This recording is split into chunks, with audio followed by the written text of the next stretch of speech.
A que mai t'havies parat a pensar dels ingredients dels productes que utilitzes? Doncs els nanomaterials formen part d'aquests. No se n'adonem de la seva existència, ja que estan creats a partir de nanotecnologia, amb propietats úniques degudes al seu tamany. Amb aquesta tecnologia es produeix estructures objectes inferiors a 100 nanòmetres. Poden ser fibres, tubs o partícules.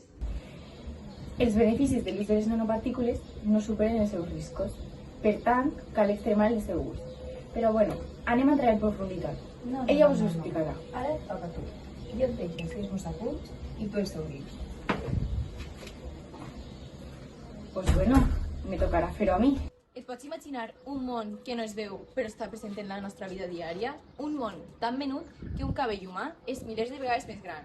Estem parlant de la nanociència. Al adonar-se de les extraordinàries propietats en aquests materials, s'han investigat usos com en la medicina, per alliberar els fàrmacs exactament com cal, en la cosmètica, que fan que s'adherisquen i entren millor a la pell les cremes, en l'agricultura, que fertilitzen amb menys químics, en la indústria, fan possibles materials més lleugers, bateries més duraderes i dispositius més eficients, i en l'alimentació serveixen com antibacterians. Però aquestes partícules també poden ser un risc. Poden entrar al nostre cos per inhalació, per injecció, per ingestió i per la pell. Els estudis mostren que algunes nanopartícules poden causar inflamació pulmonar, danys cel·lulars, acumulació als òrgans i fins i tot danys genètics. També pot afectar a l'ambient, ja que pot contaminar sòls i aigües i afectar a la cadena tròfica. I el més important és que encara no existeix una regulació clara i global.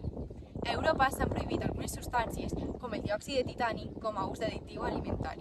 Però encara hi ha molts productes que no anuncien a l'etiqueta l'ús de nanopartícules en els seus productes. Per exemple, a les cremes solars, les nanopartícules de titani o de zinc han d'estar molt controlades, però han eixit estudis que demostren que poden penetrar a la pell si hi ha talls o alteracions. També en la roba. Alguns teixits contenen plata o altres nanomaterials per a fer-los antibacterians, però poden acabar al mar al rentar-los. La meva investigació m'ha dut a una conclusió clara. La nanociència pot aportar grans avanços, però sense un control rigorós, els seus riscos encara poden ser més elevats. Així que es confirma la meva hipòtesi. Els beneficis encara no superen els riscos. Cal més informació, més transparència i, sobretot, més responsabilitat. La nanociència no és només una qüestió científica, també és social, cultural i mediambiental. I com a científic, ciutadans o estudiants, tenim que lluitar per un futur més segur i fer-nos més preguntes. I tu? Quina cara de la moneda tries?